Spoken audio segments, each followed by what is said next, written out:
Hello दोस्तों, आज के क्लास में करने वाले हैं जेनेटिक्स एवं इनोवेशन। क्या है जेनेटिक्स एवं इनोवेशन, और इनका बहुत ही महत्वपूर्ण टॉपिक पढ़ने वाला है। बहुत ही महत्वपूर्ण तरीका से पढ़ने वाले हैं, थ्योरी पढ़ने वाले जा रहे हैं आज के लेक्चर में। तो अभी तक आप सभी इससे पहले वाले चैप्टर नहीं पढ़े हैं तो आप सभी जाके पढ़े। अभी तक में लगभग चैप्टर ख़त्म हो चुकी हैं, बायोलॉजी का द एंड पे हैं, यानी कि सब्जेक्ट जो है ना बायोलॉजी सब्जेक्ट खत्म हो रही है। बीएससी नर्सिंग के लिए बहुत ही महत्वपूर्ण तरीका से इस चैनल के माध्यम से लाया जा रहा है। जो भी स्टूडेंट 2026 के लिए प्रिपरेशन कर रहे हैं, जो भी स्टूडेंट 2026 के लिए प्रिपरेशन कर रहे हैं, वो सारे स्टूडेंट इस चैनल से जुड़ने का कोशिश करें और रेगुलर वे में क्लास करने का कोशिश करें।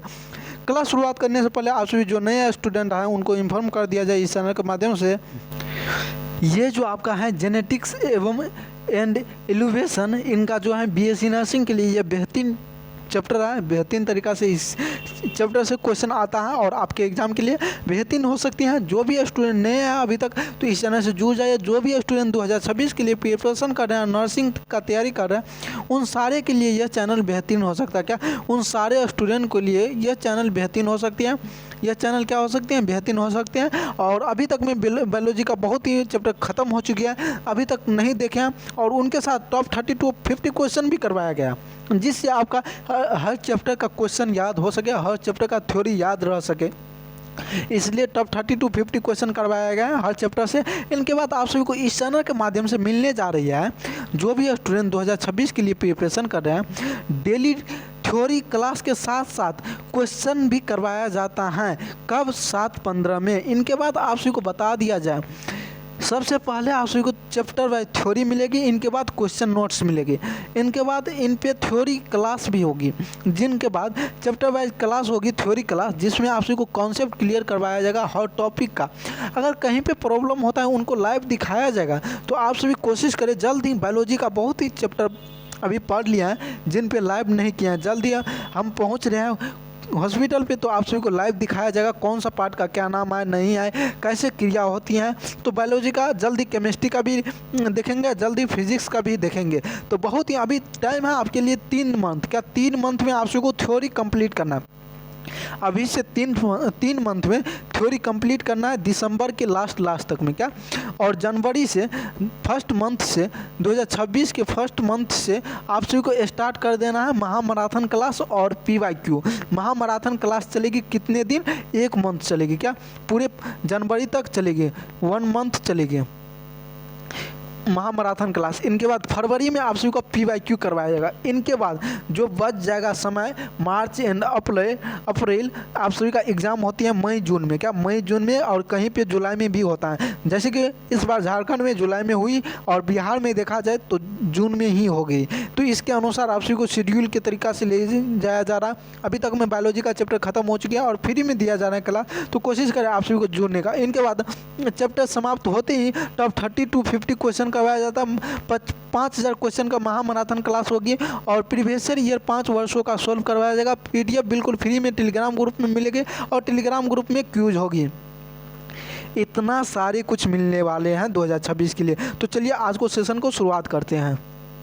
आज का सेशन है जेनेटिक्स एवं इनोवेशन, और इसका बहुत ही महत्वपूर्ण टॉपिक के साथ महत्वपूर्ण क्वेश्चन करेंगे, महत्वपूर्ण तरीका से करेंगे। तो बताइए इस टॉपिक को समझते हैं। कहता है अनुवांशिकी। क्या जेनेटिक्स क्या होता है, अनुवांशिक क्या होता है? अनुवांशिकी जीव विज्ञान की वह शाखा है, अनुवांशिक जीव जो होती है विज्ञान की वह शाखा है जो जीन, अनुवांशिकता, हेरिडिटी और जीवों की विभिन्नता, वेरिएशन का अध्ययन करना पड़ता है। क्या अनुवांशिकी में जीन के बारे में पढ़ना पड़ता है, अनुवांशिकता के बारे में पढ़ना पड़ता है एवं विभिन्नता के बारे में पढ़ना पड़ता है। और यह बताती है कि माता और पिता के गुण उनकी संतानों में कैसे आता है। क्या माता और पिता का गुण उनके अनुसार संतान में गुण कैसा आता है, उन्हीं के बारे को क्या बोलते हैं? अनुवांशिकी बोलते हैं। क्या अनुवांशिकी, इसमें क्या चीज़ के बारे में पढ़ना पड़ता है? जीन, अनुवांशिकता एवं विभिन्नता, इन तीनों के बारे में अध्ययन करना पड़ता है। यह बताती हैं कि माता और पिता के गुण के अनुसार संतानों में गुण कैसा जाता है, यह अनुवांशिकी कहलाती है। ठीक, इनके बाद आप सभी को देखने को मिलेगा। अभी पढ़े सबसे पहले जीन, तो जीन के बारे में समझते हैं। जीन कहती हैं डीएनए के खंड होते हैं। क्या जीन जो होती हैं वह डीएनए के खंड होती हैं और किसी विशेष प्रोटीन का निर्माण करके जानकारी रखते हैं। क्या किसी विशेष प्रोटीन का निर्माण करके, यानी प्रोटीन का निर्माण करके क्या करता है, जानकारी प्राप्त रखता है। और गुणसूत्रों क्रोमोजोम पर पाए जाते हैं। क्या ये जो होती है क्रोमोजोम पे पाए जाते हैं, गुणसूत्रों पे पाए जाते हैं। और आनुवंशिकता की मूल इकाई होती है। और आनुवंशिकता का ये क्या होती है, मूल इकाई होता है। कौन? जीन जो होती है आनुवंशिकता का मूल इकाई होते हैं। यह जो होती है गुणसूत्रों में पाई जाती हैं। कौन? डीएनए, जिसको जीन कहते हैं। जीन के अंदर क्या आता है, डीएनए। और जीन का ये स्ट्रक्चर हुआ, क्या स्ट्रक्चर हुआ आपके सामने रखा गया है। क्या स्ट्रक्चर हुआ, जिसको क्या बोलते हैं, जीन बोलते हैं। जीन का स्ट्रक्चर आप सभी देखिए, हर पार्ट का नाम दिया गया। क्या हर पार्ट का नाम दिया गया, यहाँ पे नाम दिया गया, हर पार्ट का नाम दिया गया है। क्या किसका क्या नाम है, कोलाइड डीएनए किसको कहते हैं, जीन किसको कहते हैं। इस तरह से सेंट्रोमोर किसको बोलते हैं, इनके बाद क्रोमोसोम किसको बोलते हैं, पी आर्म किसको बोलते हैं, क्यू आर्म किसको बोलते हैं। ये सारे पार्ट का नाम दिया गया, आप सभी देख सकते हैं। आपके सामने पूरा विस्तार तरीका से कोशिश करता है यह चैनल आपके सामने रखने का। इसके बाद आप सभी पढ़े थे जीन के बाद आनुवंशिकता, इनके बाद पढ़े थे विभिन्नता। तो आनुवंशिकता क्या बोलते हैं, हेरेडिटी। यह कहती है वह प्रक्रिया है जिसके द्वारा आनुवंशिक गुण जैसे, आनुवंशिक गुण मतलब होता है जैसे बालों का रंग और आँखों का रंग एक पीढ़ी से दूसरे पीढ़ी में जाते हैं। आनुवंशिकता का मतलब होता है एक पीढ़ी से दूसरे पीढ़ी में जाना। किसका रंग, बालों का रंग, आँखों का रंग। अगर माता और पिता का रंग जैसा है आँख और बाल का रंग, उसी तरह आनुवंशिकता कहता है कि उसी तरह उनके संतानों में जाएगी, उनके निचले पीढ़ी में, जो आने वाली पीढ़ी है उनमें भी जाएगी। ठीक, इनके बाद आप सभी को देखने को मिलेगा विभिन्नता। क्या विभिन्नता कहता है यह वह अंतर है जो किसी भी प्रजाति के सदस्य में पाए जाते हैं। कोई भी प्रजाति हो उनमें विभिन्नता पाई जाती है। और जैसे बात करें भाई बहन एक दूसरे की से अलग दिखना, क्या विभिन्नता जो होती है भाई बहन के अनुसार ये जो होती है किसी भी प्रजाति में पाए जाते हैं। जैसे कि देखा जाए भाई बहन, अगर देखा जाए भाई बहन का, तो ये अलग अलग दिखता है। ये क्या कहलाती है, विभिन्नता। विभिन्नता क्या कहलाती है, अलग दिखना। क्या विभिन्नता मतलब अलग होना, विभिन्नता मतलब डिफरेंट होना। तो डिफरेंट कौन हो सकता है, भाई बहन हो सकती है। विभिन्नता जीन के मिश्रण और जीन का मिश्रण कोमा उत्परिवर्तन, क्या उत्परिवर्तन या पर्यावरण के कारण होता है। क्या यह जो होता है उत्परिवर्तन एवं पर्यावरण के कारण होता है। कौन, विभिन्नता। ये आपका हेरेडिटी का डायग्राम, क्या हेरेडिटी का स्ट्रक्चर है। हेरेडिटी का स्ट्रक्चर है, ये जो है हेरेडिटी का स्ट्रक्चर है, आपके सामने रखा गया है। कैसे कैसे आप सभी देखते होंगे बढ़ता है। क्या कैसे कैसे बढ़ता है आप सभी देखे हों। इनके बाद देखने को मिलेगा, इनके बाद आप सभी को देखने को मिलेगा, इनके बाद आप सभी को देखने को मिलेगा बहुत ही महत्वपूर्ण टॉपिक, मेंडल की आनुवंशिक का नियम। क्या मेंडल का आनुवंशिक का नियम, मेंडल लॉ ऑफ इनहेरिटेंस। आनुवंशिक की 19वीं सदी में ग्रेनर मेंडल, क्या ग्रेनर मेंडल ने रखी थी। उन्होंने मटर के पौधों पर प्रयोग करके 3 महत्वपूर्ण नियम दिया। मेंडल का जो नियम है ना, यह किस पे रखा गया था, मटर का पौधा पे। और ये कब दिया गया था, 19वीं सदी में। कौन दिया गया था, ग्रेन मेंडल ने। क्या नाम था, ग्रेन मेंडल ने। और यह कितने नियम दिया गया था, 3 महत्वपूर्ण नियम दिया गया था। चलो तो तीनों नियम के बारे में बारीकी से समझते हैं। पहला नियम कहता है प्रभावित का नियम, लॉ ऑफ डोमिनेंस। जब 2 अलग अलग लक्षण वाले जनक आपस में प्रजनन करते हैं, क्या 2 अलग अलग लक्षण वाले जनक आपस में प्रजनन करता है, क्या आपस में प्रजनन करता है, तो पहली पीढ़ी F1 माना गया है, जिसमें केवल एक लक्षण दिखाई देता है और जिसमें प्रभावी लक्षण कहते हैं, जिसे क्या कहते हैं, प्रभावी लक्षण कहते हैं। और इनके बाद आप सभी को देखने को मिलेगा यह फिगर, क्या यह फिगर और F1 पढ़े थे, इनके भी बारे में बहुत ही महत्वपूर्ण तरीके से बारे में जानकारी प्राप्त करेंगे। यह जो मटर जो है ना, मटर में इस तरह से आप सभी 10th और इंटर में पढ़े थे यह, और आपके सामने रखा भी गया है, तो कोशिश करें इसमें समझने का। ये कहता है दो अलग अलग जो होती है ना प्रजाति, दोनों का जो अगर मिलता है तो जनन प्रजनन जो होती है तो वह एक आनुवंशिकता के अनुसार होती है।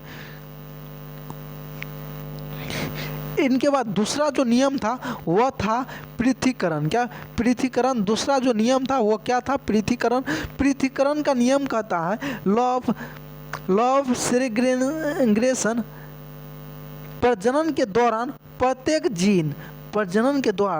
प्रत्येक जीन जो होता है, जीन जिसको डीएनए कहते हैं, के दो युग्मकों में से केवल एक युग्मक क्या होती है, ये एक युग्मक में जाता है। क्या एक ही युग्मक में जाता है? दो युग्मक में से केवल एक ही युग्मक में जाता है। कौन कब जाते हैं? प्रजनन के दौरान प्रत्येक जीन में से दो में युग्मक में से एक ही जाता है। क्या दो में से एक ही जाता है? कौन? प्रजनन के दौरान। क्या चीज? जीन। इनके बाद देखने को मिलेगा स्वतंत्र अवयवोहन का नियम। क्या स्वतंत्र अवयवोहन का नियम? जब दो या दो से अधिक अलग अलग लक्षण एक साथ अध्ययन किया जाता है तो एक लक्षण के युग्मकों का वितरण दूसरे लक्षणों के युग्मक से स्वतंत्र होता है। क्या पहले के लक्षण के युग्मक के अनुसार दूसरे के लक्षण के युग्मक से स्वतंत्र होता है, मतलब उससे निश्चित रहता है, पूरी तरह से स्वतंत्र रहता है, उन पे कोई जिम्मेदारी नहीं होती है। दो या दो से अधिक अलग अलग लक्षण एक साथ जब अध्ययन किया जाता है तब यह प्रोसेस होता है। ठीक। इनके बाद बहुत ही महत्वपूर्ण, यह जो अभी जो होता है वाई और वाई देखने को मिलता होगा, ये जो येलो सीट देखने का और ग्रीन सीट, इसको कैपिटल वाई से दर्शाया गया है, इसको स्मॉल साइड से अगर बनता है तो इस तरह से देखने को मिलेगा, और इसको एफ जनरेशन बोलते हैं। क्या बोलते हैं? F generation. इसी तरह से नीचे देखने को मिलेगा F2 जनरेशन। क्या F2 जनरेशन? F2 जनरेशन मतलब कि अगर कैपिटल वाई स्मॉल वाई के साथ रखेगा, कैपिटल वाई स्मॉल वाई को साथ रखेगा, जैसे आप सभी एक्स वाई पढ़े थे उसी तरह यहाँ पे लिखा गया है वाई वाई और वाई स्मॉल कैपिटल दोनों। तो अगर अलग अलग दिया जाएगा तो F2 जनरेशन आएगा, जिसमें से आप सभी को देखने को मिलेगा 3 येलो सीट और एक जो है आपका ब्लू ग्रीन सीट देखने को मिलेगा। क्या ग्रीन सीट देखने को मिलेगा। इसी तरह से F1 में एक भी ग्रीन सीट देखने को नहीं मिलेगा।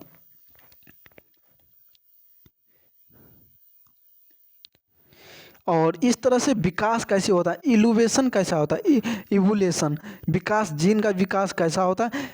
विकास वह प्रक्रिया है जिसके दौरान लाखों वर्षों को पीढ़ी दर पीढ़ी जीवों को बदलाव होता है। क्या विकास कैसा होता है? जब पीढ़ी अपने पूर्वज का पीढ़ी देखा जाए और उसके अनुसार अभी का पीढ़ी देखा जाए, बहुत का अंतर डिफरेंस देखने को मिलता होगा, अलग देखने को मिलता होगा। तो वही बताता है विकास वह प्रक्रिया है जिसके द्वारा लाखों वर्ष पुराने पीढ़ी को पीढ़ी दर पीढ़ी बदलते होते हैं, और यह बताता है कि कैसे आज के जटिल जीव पहले सरल जीवों से विकसित हुए। क्या पहले जो है कैसा जीव था और अभी जो है कैसे जीव में आ गए। क्या पहले जटिल जीव में था, अभी सरल जीवों में विकसित हो गए। इनके बाद देखने को मिलेगा प्राकृतिक चयन। क्या प्राकृतिक नेचुरल सिलेक्शन कैसा होता है? क्या नेचुरल सिलेक्शन कैसा होता है? चार्ल्स डार्विन ने द्वारा दिया एक सिद्धांत है जो विकास की सबसे महत्वपूर्ण प्रक्रिया, क्या विकास का बहुत ही महत्वपूर्ण प्रक्रिया है, जिसके अनुसार कहता है कि प्रकृति उन जीवों का चयन करता है जो अपने पर्यावरण के लिए सबसे अच्छी तरह से अनुकूलित होते हैं। क्या अनुकूलित होते हैं? क्या प्रकृति के लिए पर्यावरण के लिए अनुकूलित होते हैं, और यह जीव जीवित रहते हैं। क्या यह जो जीव होते हैं यह जीवित रहती हैं और जो क्या कहते हैं प्रजनन करते हैं और अपने अनुकूलन गुणों को अगली पीढ़ी तक पहुंचाते हैं। क्या अनुकूलन गुणों को अगली पीढ़ी तक पहुंचाने का काम करता है। ये जो नियम दिया है चार्ल्स डार्विन द्वारा प्राकृतिक चयन में। इनके बाद आप सभी को देखने को मिलेगा अनुकूलन क्या होता है। अभी जो पढ़े अनुकूलन, यहाँ पर अनुकूलन गुणों को अलग पीढ़ी में तक पहुँचाती है, तो उसी तरह अभी पढ़ने को मिलेगा अनुकूलन क्या होता है, क्या एडाप्टेशन क्या होता है। यह वह प्रक्रिया है जिसके द्वारा जीव को पर्यावरण में जीवित रहने और प्रजनन करने के लिए बेहतर होता है, जिसको अनुकूलन कहलाता है। क्या जीवित रहने और प्रजनन करने के लिए बेहतर होते हैं, उसी को अनुकूलन कहते हैं। इसी तरह आप सभी को देखने को मिलेगा प्रजातिकरण, क्या प्रजातिकरण स्पेसिफिकेशन, क्या स्पेसिफिकेशन, यह वह प्रक्रिया है जिसके द्वारा एक ही प्रजाति से दो या दो से अधिक नई प्रजाति बनती हैं, उन्हीं को प्रजातिकरण बोलते हैं। क्या प्रजातिकरण बोलते हैं। प्रजातिकरण किसको बोलते हैं, जो एक ही प्रजाति से दो अलग अलग दो या दो से अधिक प्रजाति बनाती हैं, क्या दो या दो से अधिक नई प्रजाति बनाती हैं, उन्हीं को क्या बोलते हैं, प्रजातिकरण। नाम से ही सुनने में डिफरेंस लगता है, वही हो गया। इनके बाद देखने को मिलेगा अनुवांशिकी और विकास के बीच। अनुवांशिकी और विकास एक दूसरे से क्या होते हैं, घनिष्ठ रूप से संबंधित होते हैं, जो अनुवांशिकी विकास के आधार हैं। जैसे कि विभिन्नता का स्रोत।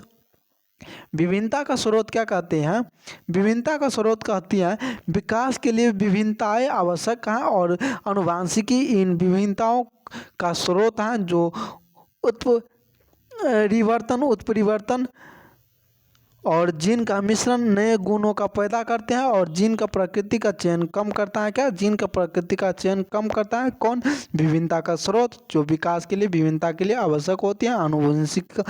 अनुवांशिकी इन विभिन्नताओं को स्रोत होता है। क्या अनुवांशिकी जो होते हैं विभिन्नता का स्रोत होती हैं, जो क्या करते हैं, उत्परिवर्तन करता है और जीन का मिश्रण का नए गुण पैदा करता है। क्या नए गुण पैदा करता है, किसका, जीन का, और जिसका प्राकृतिक चयन में काम करता है। क्या काम करता है, प्राकृतिक चयन में काम करता है। इनके बाद देखने को मिलेगा प्राकृतिक चयन का तंत्र। प्राकृतिक चयन उन जीनों का चयन करता है जो जीव उनके पर्यावरण में बेहतर अनुकूल देता है, और इस तरह समय को लाभकारी जीन अगली पीढ़ी में अधिक होते हैं। क्या अगली पीढ़ी में क्या हो जाती है, अधिक हो जाती है, बेहतर हो जाती है, ज़्यादा हो जाती है प्राकृतिक संरचना। इनके बाद देखने को मिलेगा विकास का प्रमाण कैसा, यानी कि कैसा विकास का, उसका जो ऊपर वाला का था, यानी कि पहले पीढ़ी का था, उनके साथ इसमें क्या विकास है उनके बारे में बताता है।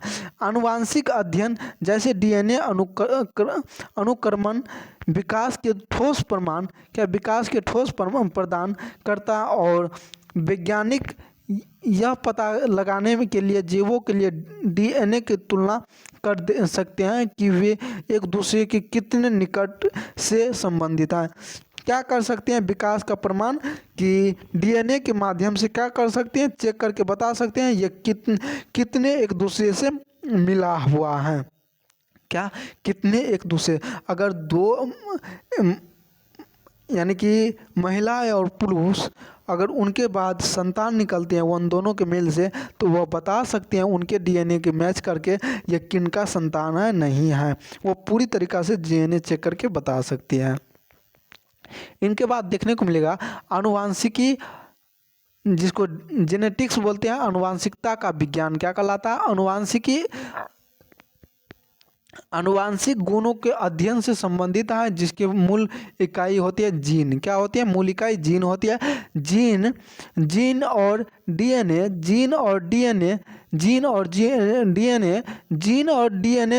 डीएनए का फुल फॉर्म क्या होता है, डीऑक्सी राइबोन्यूक्लिक, क्या डीऑक्सी राइबोन्यूक्लिक एसिड होता है। क्या डीएनए का full form deoxy ribonucleic acid होते हैं, जो विशिष्ट खंडों में होती हैं। क्या विशिष्ट खंडों में होती हैं। और डीएनए एक दोहरी घुमावदार सीढ़ी जैसी रचना होती है। क्या दोहरी सीढ़ी जैसी रचना होती है, कौन, डीएनए। अभी जो शुरुआत में आप सभी को एक संरचना दिखाया गया था, वह कैसा होते हैं, दोहरी घुमावदार सीढ़ी जैसी संरचना होती है, और जो चार रासायनिक इकाइयाँ होती हैं, जिसमें पहला होती है एडेनिन, दूसरा होती है गुआनिन, तीसरा होती है साइटोसिन एवं चौथा होती है थायोमीन से बनी होती हैं। क्या डीएनए जो होते हैं इन सारे चीज़ों के रासायनिक इकाइयों से मिलकर बनी होती हैं, और इन इकाइयों को क्रम को आनुवंशिक की जानकारी कूटबद्ध करता है। क्या कूटबद्ध करता है। आप सभी को इससे बहुत ही महत्वपूर्ण क्वेश्चन भी देखने को मिलेगा। जितना अभी थ्योरी में पढ़ रहे हैं ना, जैसे अभी डीएनए का फुल फॉर्म पढ़े हैं, तो क्वेश्चन में आप सभी को पूछेगा तो आप सभी को जवाब देना होगा कि डीएनए का फुल फॉर्म क्या होता है। डीऑक्सी राइबो न्यूक्लिक एसिड होता है। क्या डीऑक्सी राइबो न्यूक्लिक एसिड होता है डीएनए का फुल फॉर्म। इनके बाद देखने को मिलेगा गुणसूत्र क्रोमोसोम। क्या डीएनए अणु कोशिका के केंद्रक न्यूक्लियस में गुणसूत्र नामक संरचना में कसकर पैक होते हैं। क्या उसके अंदर केंद्रक में, कहाँ केंद्रक में, कौन डीएनए कोशिका के केंद्रक में, डीएनए अणु कोशिका के केंद्रक में गुणसूत्र नामक संरचना कसकर पैक होते हैं। यानी कि वह जो होते हैं पैक, जैसे पॉकेट नहीं होता है उसी तरह से पैक होता है। कहाँ पे, केंद्रक में, कौन, डीएनए गुणसूत्र के नामक संरचना में। और ये मनुष्य में 23 जोड़े गुणसूत्र होते हैं, जिसमें से एक जोड़े लिंग गुणसूत्र होता है। क्या सेक्स क्रोमोसोम होता है, जो बच्चों के लिंग को निर्धारित करता है। एक जोड़ा क्या करता है, बच्चों का लिंग का निर्धारण करता है, वो कैसा हो ना हो। ठीक। इनके बाद देखने को मिलेगा एलील। एक ही जीन के विभिन्न रूपों को एलीन कहते हैं। क्या विभिन्न रूप को क्या कहते हैं, एलीन कहते हैं। जो उदाहरण के लिए मटर के पौधों की ऊंचाई के लिए जीन के 2 एलील हो सकते हैं। एक लंबा पौधा के लिए टी कैपिटल टी और छोटा पौधा के लिए स्मॉल टी हो सकता है। जब देखा गया मटर के पौधों पे वैज्ञानिकों ने, तो बड़े पौधा पे कैपिटल टी, स्मॉल पौधा पे स्मॉल टी, यानी छोटा पौधा पे छोटा टी नाम रखा गया। किस में, तो एलिन में। इनके बाद आप सभी को देखने को मिलेगा जीनोटाइप। आप सभी कमेंट करिएगा तो एनर्जी मिलता है, कमेंट करने की कोशिश करिए। और अगर आप सभी को अच्छा लेक्चर लगता होगा तो अपने दोस्तों तक शेयर करने का कोशिश करें। यह बीएससी नर्सिंग एंट्रेंस एग्जाम के लिए बहुत ही महत्वपूर्ण चैनल है। चाहे वो पैरामेडिकल का तैयारी करता है, चाहे एएनएम जीएनएम का तैयारी करता है, चाहे वो बीटेक का एंट्रेंस एग्जाम का तैयारी करना चाहता है, या बीएससी एग्रीकल्चर एंट्रेंस एग्जाम का तैयारी करना चाहता है, उसके लिए यह चैनल बेहतरीन हो सकते हैं। तो कोशिश करें आप अपने दोस्तों तक शेयर करने का। क्वेश्चन अगला टॉपिक का नाम है जीनोटाइप और फिनोटाइप। क्या जीनोटाइप और फिनोटाइप क्या होता है। जीनोटाइप कहता है यह एक किसी भी जीव का आनुवंशिक संरचना, यानी उनके जीन का संयोजन, कैपिटल टी स्मॉल टी और स्मॉल टी। तो इस तरह से जीनोटाइप में लिखा गया। इनके बाद देखा जाए फिनोटाइप में, यह जीव को दिखाई देने वाली विशेषता होती हैं जो जीनोटाइप द्वारा निर्धारित किया गया है, लंबा और छोटा। फिनोटाइप द्वारा निर्धारित किया गया है, एक सेकेंड, यहाँ पे जीन का जो संयोजन होता है यह इस तरह से संयोजन होता है जीनोटाइप में। और फिनोटाइप में दिखाई देने वाली का लंबा और छोटा दिखाई देगा। क्या लंबा और छोटा के माध्यम से फिनोटाइप पहचानने का कोशिश किया जाएगा। इनके बाद आप सभी को देखने को मिलता होगा आनुवांशिकी में मेंडल का योगदान क्या होता है। क्या आनुवांशिक में मेंडल का योगदान क्या रहा। मेंडल नाम का जो वैज्ञानिक था, मेंडल नाम का वैज्ञानिक, इनका योगदान आनुवांशिकी में क्या रहा। ग्रेन मेंडल का नामक वैज्ञानिक जो था, ग्रेगर नामक वैज्ञानिक, ग्रेगर मेंडल नामक वैज्ञानिक, जो कहता आधुनिक आनुवांशिकी का जनक कहा जाता है। क्या आनुवांशिकी का जनक कहा जाता है, आधुनिक आनुवांशिकी का। और उन्होंने कहा था मटर के पौधों पर अपने प्रयोगों को आनुवांशिक गुणों के हस्तांतरण के मूलभूत नियमों पर स्थापना किया। किसके आधार पे, मटर के पौधों पे क्या क्या आनुवांशिकी के गुणों के हस्तांतरण पे किया गया। कौन, ग्रेगर मेंडल ने। किसमें, आधुनिक आनुवांशिकी के जनक में। इनके बाद देखने को मिलेगा प्रभावित का नियम। क्या लॉ ऑफ डोमेन्स। जब एक प्रभावी और एक अप्रभावी एलीन एक साथ होते हैं तो केवल प्रभावी एलीन अपना लक्षण दिखाता है। अगर दोनों एक साथ रहेगा, प्रभावी और अप्रभावी एलीन भी एक साथ रहेगा, तो केवल प्रभावी अपना लक्षण दिखाएगा। क्या? केवल प्रभावी अपना लक्षण दिखाएगा। प्रभाविता का नियम यह कहता है। इनके बाद देखने को मिलेगा पृथक्करण का नियम। यह नियम कहता है युग्मक का निर्माण के दौरान प्रत्येक जीन दोनों एलीन एक दूसरे के अलग हो जाते हैं। क्या? प्रत्येक जीन जो होते हैं दोनों एलीन एक दूसरे के अलग देखने को लगता है, और ताकि प्रत्येक युग्मक केवल एक एलीन हो। क्या? यह बताता है कि प्रत्येक एलीन जो होते हैं, प्रत्येक युग्मक एक एलीन हो सके। किसमें?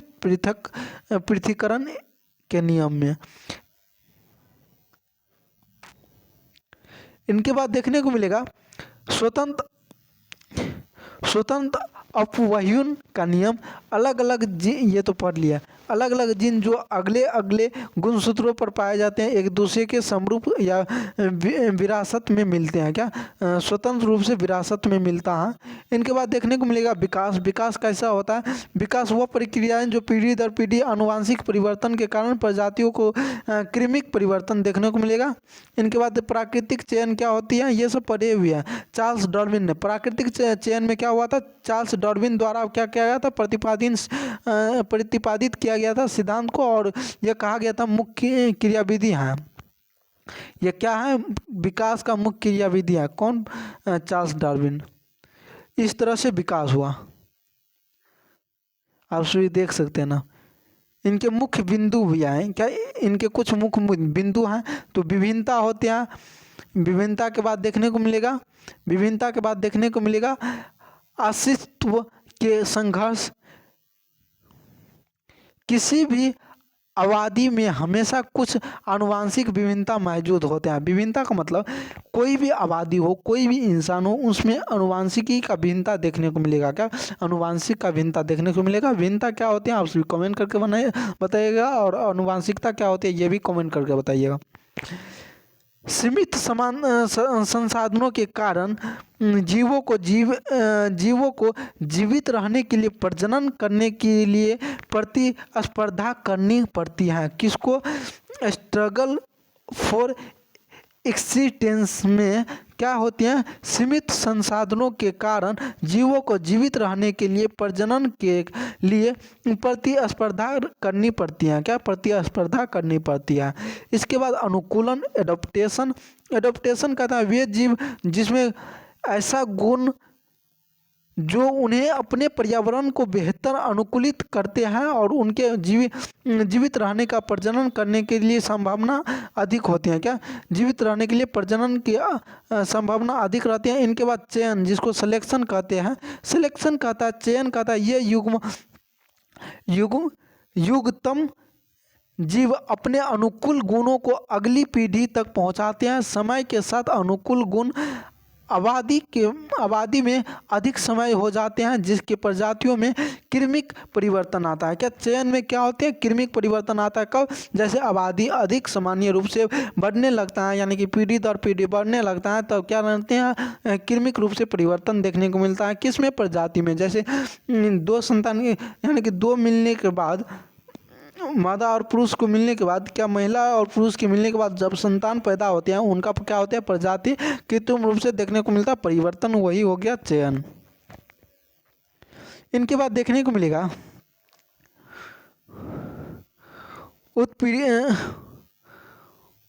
उत्परिवर्तन। क्या? उत्परिवर्तन डीएनए अनुक्रम में होने वाले यादृच्छिक परिवर्तन या विभिन्नता का एक महत्वपूर्ण स्रोत है, जो प्राकृतिक चयन के लिए कच्चा माल प्रदान करता है। क्या कहता है? कच्चा माल प्रदान करता है। कौन? उत्परिवर्तन। इनके बाद देखने को मिलेगा आनुवंशिक बहाव। यह आबादी में जीन का आवृत्तियों, क्या? जीन का जो फ्रीक्वेंसी होती है में होने वाला एक यादृच्छिक परिवर्तन होता है। क्या? आबादी को जीन में आवृत्ति, जीन फ्रीक्वेंसी में होने वाले यादृच्छिक परिवर्तन होता है। का आनुवांशिक बहाव जो होती हैं ये क्या होती है, जीन फ्रीक्वेंसी में होने वाली को यादृच्छिक परिवर्तन होता है जो विशेष रूप से क्या होती है, छोटी आबादी में महत्वपूर्ण होता है। क्या होती है, छोटी आबादी में महत्वपूर्ण होती है। तो इनके बाद देखने को मिलेगा आनुवांशिक और विकास के बीच गहरा संबंध। क्या गहरा संबंध है, इनके बाद देखने को मिलेगा आप सभी को। बस ये लास्ट टॉपिक है, आपके सामने रखा गया है। कहता है आनुवांशिकी और विकास एक ही सिक्के के दो पहलू होते हैं, जिसका विकास का आधार आधुनिक के विकास के सिर्फ तभी हो सकता है जब जीवों के बीच का आनुवांशिक विभिन्नता, ये विभिन्नता उत्परिवर्तन, जीन के मिश्रण और गुणसूत्रों और पुनः सृजनों के उत्पादन से होते हैं। इन सारे के जो मिश्रण से उत्पादनों से होती हैं। क्या चीज़ होती है, आनुवांशिकी का विकास के बीच गहरा संबंध क्या क्या होता है, इन सारे बीजों की चर्चा लिखी गई है। विकास का आनुवांशिक पुल का आकार देता है। क्या पुल का आकार देता है, चयन और अन्य विकास सात्मक शक्तियाँ देती हैं, आनुवांशिक बहाव देती हैं।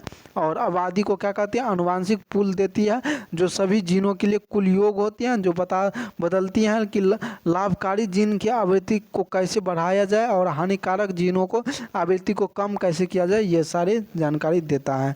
तो आज की क्लास कैसा लगा आप सभी को, ये क्लास आप सभी के लिए बेहतरीन लगा तो आप सभी कमेंट करके ज़रूर बताने का कोशिश करें।